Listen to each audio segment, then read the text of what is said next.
Update. I ran from my abusive ex and I think he found me. Original post. I, 27, female, ran from my abusive ex when I was 4 months pregnant. I got into a different state, legally changed my name, and I didn't name my child the name we had agreed on. He didn't know my social or my ID number, so the only way he had of tracking me down was my name. But that was gone, long gone. I had signed into DV safe haven shelters to get into my own place and find a job. I had built a great life for me and my child. I had planned running from him for a little over a year because it felt like my only way out. But he would always find me and drag me back. He made it out too. If I don't take my depression meds, I act out and tried to harm myself. The police ended up believing him and became of no help. They brushed off all 4 of my DV calls as simple disagreements. I had saved up just a little over $10K in a bank account my mom had set up to help me get away and come to her so he wouldn't find out about how much money I really had. My dad helped mostly by putting in a lot more than what I could. He would get suspicious and ask where all my money was going, and I would pass it off as bills. In my new town, I've made very few people aware of my situation. It's people that could help if something was to happen.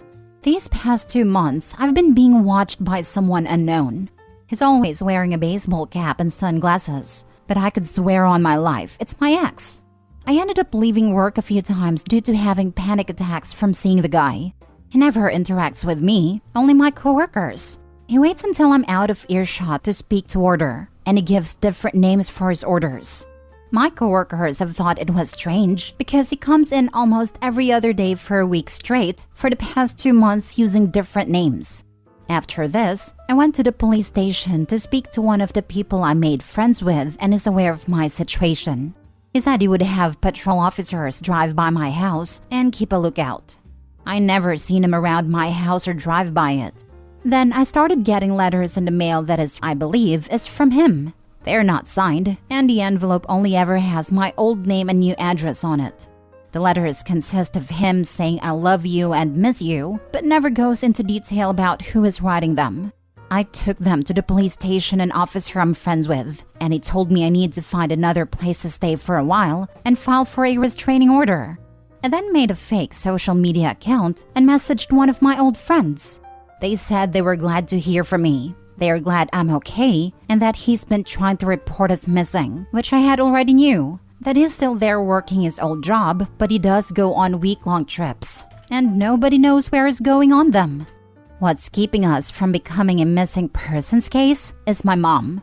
Police had contacted her and she told them everything. She showed them proof that I was in fact alive and doing well. She explained why I ran, but she said she wouldn't disclose my location. They ended up contacting me to confirm the story my mom gave them. The police finally, after all this time, believed me. They asked me if I wanted to come back to file charges or a restraining order. I told them no, that I want to stay where I'm at and to stay as far as I can from him. Yesterday I had missed my mailman, and he left a slip that I need to sign for a letter. I haven't ordered or requested anything to have to sign for. I'm not on any government benefits or having any court case going on. So I reactivated the fake Facebook and messaged my old friend again. She said she hasn't heard anything, but she'll ask. I keep it active, and she messaged me early this morning. She said that there is some talk that he knows where I'm at, and he's thinking about going to court and take me for custody. I asked her if I would get it via mail and would have to sign for it. And she said she isn't sure, that I would have to ask the post office. I left the letter there all day yesterday at the post office instead of calling them and picking it up. I don't think I want to go pick it up. I don't want to face the possible truth that he has found me. I don't want to go back to that town, and I don't want to go back to my old life. I don't want to relive the nightmare I had finally escaped. I don't know what to do at this point. Now for the top advice before reading the updates. Go back and file charges against him. You need to do this to help protect your child. It sounds like he has found you, so you need a paper trail with the police. Your time in DV housing will help support your claims against him. I wish you the best. Be safe. I'm not a lawyer or anything, but men who are being accused of abuse are way more likely to get full custody in America, if I remember correctly. I'm not sure it's the same when the ex hasn't met the kid, but it's normal for experts to recommend placing the child with the abuser rather than the mother who alienates the other parent. This isn't to freak OP out, but talk to a lawyer before doing anything else. Because it's always, from what I've seen, recommended to not bring up abuse in court cases because it dramatically increases the likelihood of losing. Go back and file charges.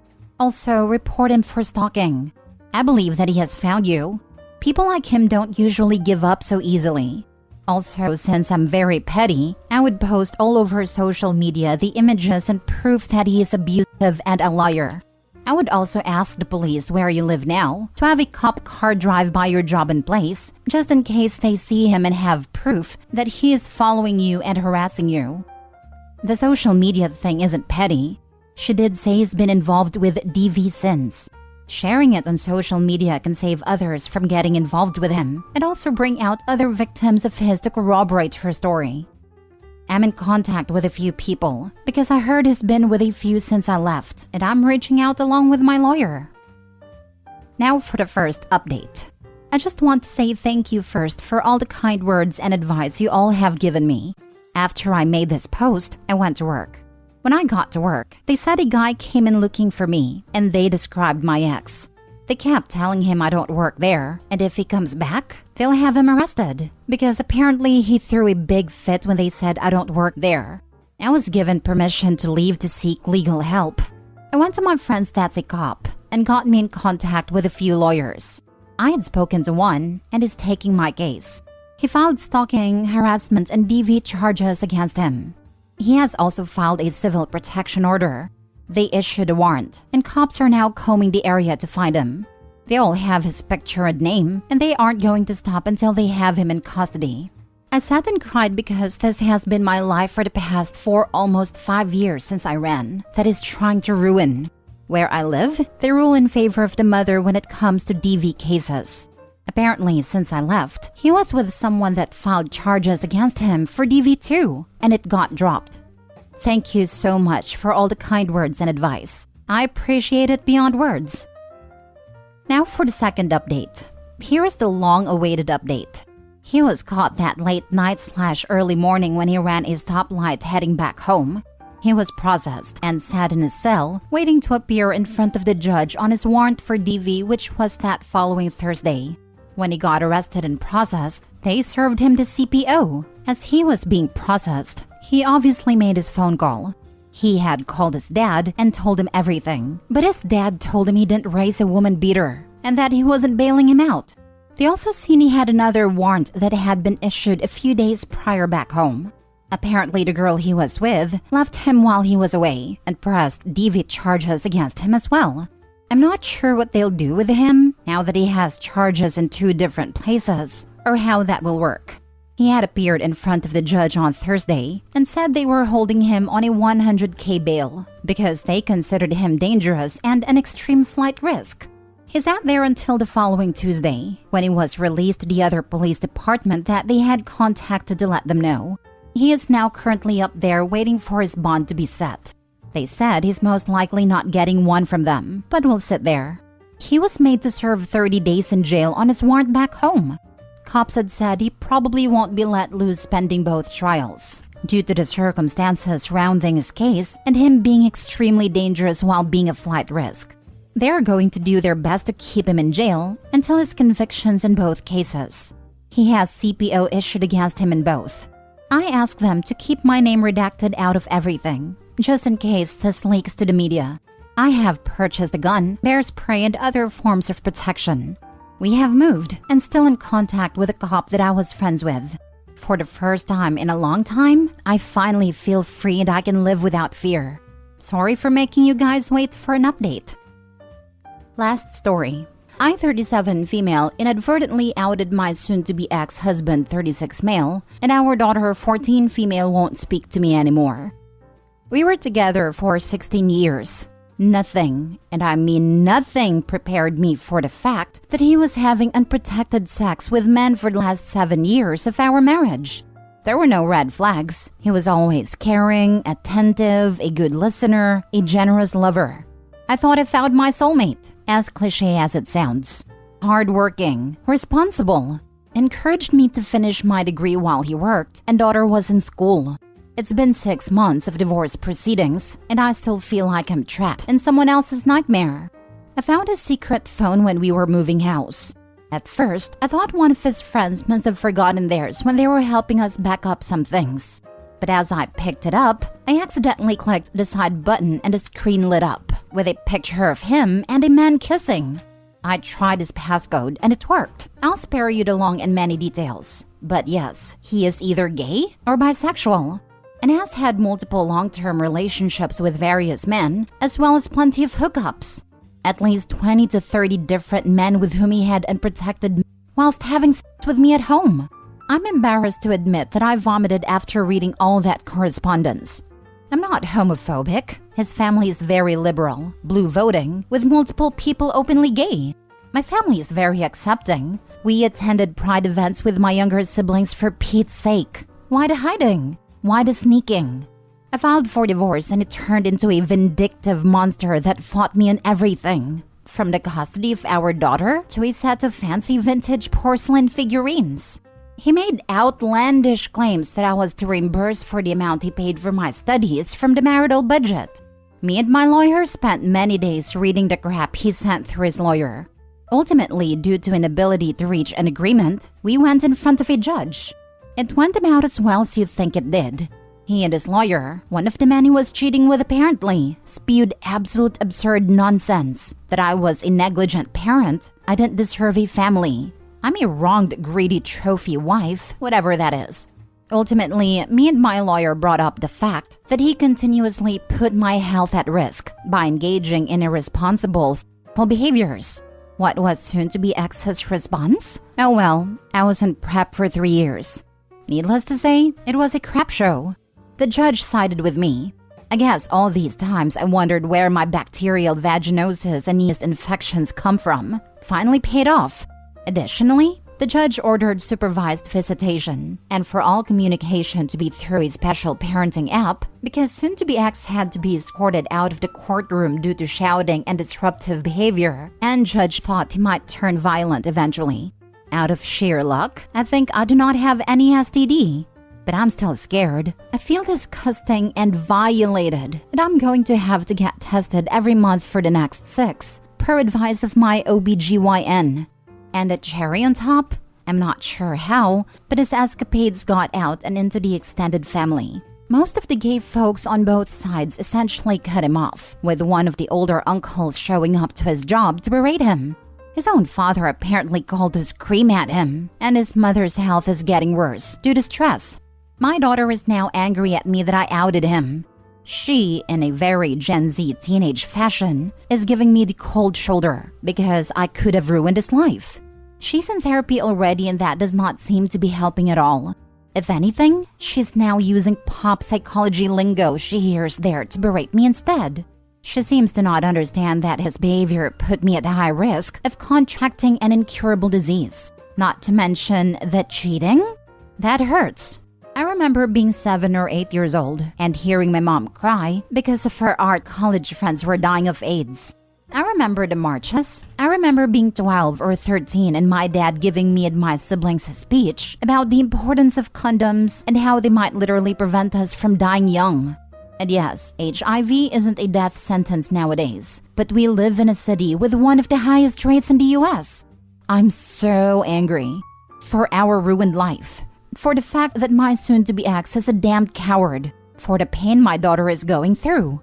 Edit to address the most common comments I see. 1. I'm not looking for advice, just venting. 2. The divorce is not finalized yet, hence soon-to-be ex. He is stalling in every way possible because finances led him. We were/are reasonably well off, and it was found out during the process he had a whole separate account for his amorous exploits. 3. My daughter's therapist is court-mandated, and I cannot change anything about it until there is a verdict reached at least. Maybe longer. Family relationship conservation was/is the main goal of it all. And basically, the therapist wants daughter to maintain a positive relationship/outlook on soon-to-be ex despite everything. Holy crap, what a nap.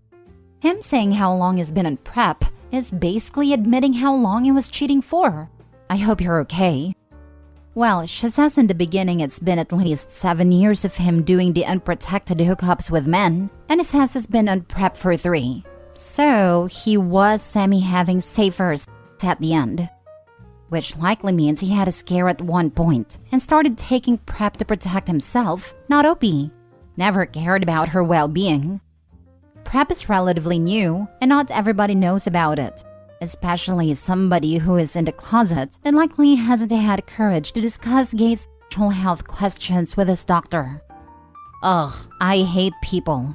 The audacity of him to act like a victim is making me upset.